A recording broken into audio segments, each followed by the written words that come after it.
గొప్ప కార్యములు చేయు దేవునికి మహిమ కలుగునుగాక.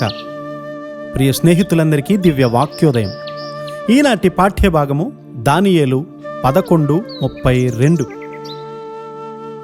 అందుకతడు ఇచ్చకపు మాటలు చెప్పి నిబంధనను అతిక్రమించు వారిని వశపరుచుకొనును. అయితే తమ దేవునెరుగువారు బలము కలిగి గొప్ప కార్యములు చేసెదరు. ప్రజల మీద దాడి చేయడానికి సాతానుడు ఉపయోగించే విధానాల్లో ఒకటి అన్ని రకాలుగా భయాన్ని కలిగించడమే. అయితే మీరు అడగక మునిపే మీకేమి కావలసి ఉందో మీ పరలోకపు తండ్రికి తెలుసు అని లేఖనం చెప్తూ ఉంది కదా. కొంతమంది ఎల్లప్పుడూ కూడా చింతిస్తూనే ఉంటారు. చింత అనేది సోలిపోయినటువంటి భావం. అది విశ్వాసం లేనట్లు మనలను చేస్తుంది. తమ దేవుణ్ణి ఎరిగినటువంటి వారు బలము కలిగి గొప్ప కార్యాలు చేస్తారని లేఖనం తెలియజేస్తుంది కదా. తన సాధారణమైనటువంటి విధులను నమ్మకంగా చేయనివాడు క్రైస్తవుడు కాదు. ఇతరులు చూడాలని తన విధులను చేసేవాడు క్రైస్తవుడు కాదు. గ్లాడిస్ ఐన్వాల్డ్ అను చైనాలో సేవ చేసినటువంటి ఒక మిషనరీ అమ్మగారి జీవితం చదివాను నేను.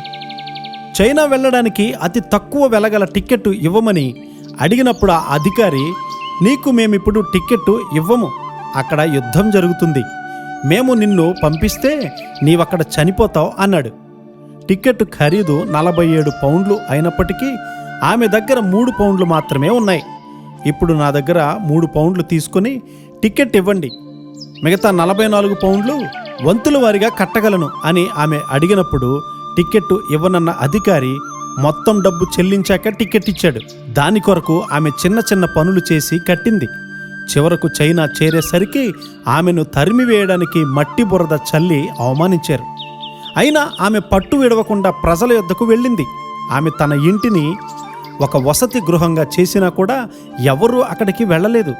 మిషనరీలను తెల్లదెయ్యాలు అని పిలుస్తూ అందరూ దూరంగా పారిపోయేవారు.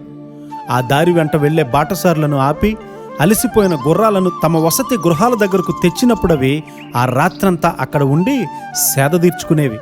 అయితే బాటసారులకు ఆహారాన్ని సమకూర్చి యేసయ్యను గూర్చినటువంటి వార్త చెప్పేది. ఇదంతా కూడా నేను క్రీస్తు వారి కొరకు చేస్తూ ఉన్నానని చెప్పేది. త్వరలో ఆ వసతి గృహమును గూర్చి అందరికీ తెలిసిపోయింది. అయితే అక్కడ యుద్ధం మొదలైనప్పుడు 200 మంది అనాథ పిల్లలతో ఆ దేశం నుండి ఆమె వెళ్ళిపోయింది. ఎంత విశ్వాసం!